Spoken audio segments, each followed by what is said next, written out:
Hey, what's up guys? Anton here, and in this episode of Marketer Monday, I wanted to talk about something that I think is called story-based selling. I think that's the best way to kind of categorize it and define it.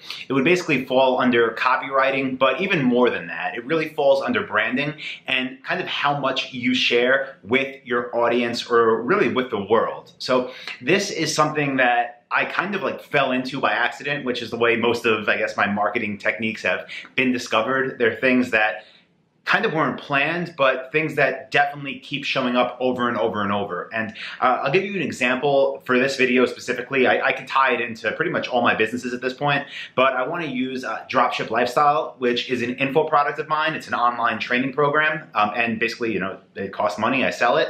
And back in the day, it's been around for about 5 years now, but back in the day when I used to sell it, it was sold based on what was included. So for example, hey guys, sign up for my online training course. You're gonna get 7 video modules. Module 1 is gonna teach you about how to pick a product. Module 2 is gonna talk to you about how to do market research. Module 3 is gonna teach you how to build your website, and on and on and on, right? So basically just talking about what the product actually is. And you know, when I was doing that, when I was taking that approach, I guess, to selling it, it definitely did well. I was getting sales. But then I think basically just as a matter of like me kind of connecting with our community, I think that's how it started. I started sharing more and more details about like my life, and definitely nothing overboard, not about like my relationships, nothing too personal, but you know, just different random things. I think, you know, an example would be I was, you know, golfing all the time. Like I don't play as much anymore after living in Asia for a while, but I was golfing all the time.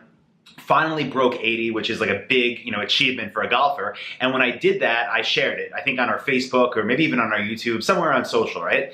And it's crazy because literally for months after that, when I was talking to people, when I was talking to customers, they kept bringing that up. Like they signed up after they heard that. And it's not because I teach anything about golf, but it's because the fact that I was able to golf enough and take enough lessons and get enough rounds in, that I was able to achieve that score, really, like based on the story, you know, sold the lifestyle. Because a lot of people that signed up are golfers and they don't have enough time to play. Maybe they get out, you know, once a month and they're not breaking 80. So the fact that I shared a story about how I broke 80 on a golf course, that sold a course on e-commerce, right? It sounds like so unrelated, but it's extremely related. And I can give you a couple more examples of this. I took my family on a vacation to Italy, not last summer, 2 summers ago. And you know, nothing major. I think I made like 1 or 2 posts about it, like not even a post, like shared a photo. And just that, right? The fact that I was able to take my family on vacation to Italy, again, brought in a whole bunch of new customers, not because I explained, hey guys, here's what you're gonna learn in module 1 and module 2 and module 3 and module 4.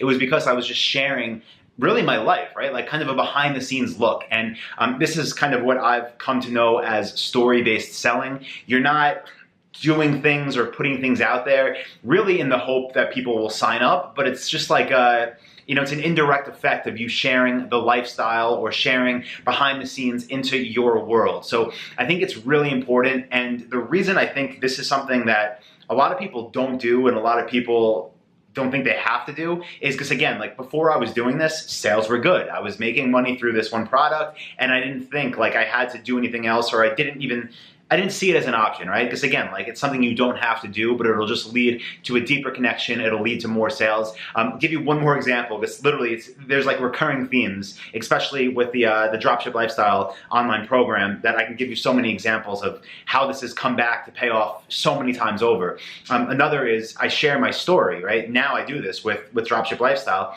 My first e-commerce business, I started off selling cookies online. That was my first product, my first niche, right? I literally sold cookies from a bakery in New York. But before I started selling them online, I had bought the rights to a delivery route where I would drive to Brooklyn every morning, where I'd load this truck up full of cookies, where I'd sit on the BQE, the Brooklyn Queens Expressway, every single day, driving back out to Long Island. I'd sit in traffic, I would sit behind stores, I would deal with these grocery store managers, try to sell them products. Like that was my life, you know, and it was miserable. And you know, and I started sharing that story because that transitioned into me selling these products online. Obviously, online did a lot better and changed my life completely. But sharing that story, right? Just that story, just my past, my truth, I guess, has brought on so many new customers and so many new people to my community that say, you don't understand, I deal with managers just like that, or I drive a truck, and this connects with more people. So basically, the more you share, the more people you'll connect with, and some things that you might never think would lead to growing your business, they will, because that's what connects with people. That's what gets them to actually kind of see themselves with your product or your service or your software or whatever it is. So I guess the main message of this video is don't be afraid to share your story. I mean, I'm definitely a personal person, kind of closed off, so I'm not talking about going overboard and sharing things that you're not comfortable with, but just share your story, share your past, share what got you where you are, and I'm telling you, it will pay off. It will connect you with more people, and it'll basically build your network, and again, just connect you with people that you should be connected with. So I'm happy I started doing it. It's something I've definitely been focusing more on, something I'll continue to do, you know, throughout the years to come. So if anyone's watching this and you're kind of afraid of, I don't know, maybe how this is done, couple tips: go to vault.performancemarketer.com, and I'll link that below this video. But we have a bunch of guides in there that will help you kind of with, you know, how to actually put posts together. Again, nothing too complex, but if you do want a guide, vault.performancemarketer.com. And if you want any help with copywriting, go to copykraken.com. It's copykraken, Kraken.com, and we have a tool there that'll help you with writing copy as well. So hope you guys found some value in this. I guess the main point is don't be afraid to share. Even if you're making money already, this is going to help you make more. It's going to bring you better leads. It's going to have a deeper connection between you and your customers, and it's 100% worth it. So hope you got value out of this, guys. If you did, please give it a like or a thumbs up. And with that being said, I will see you next week for the next episode of Marketer Monday. Thank you, everybody.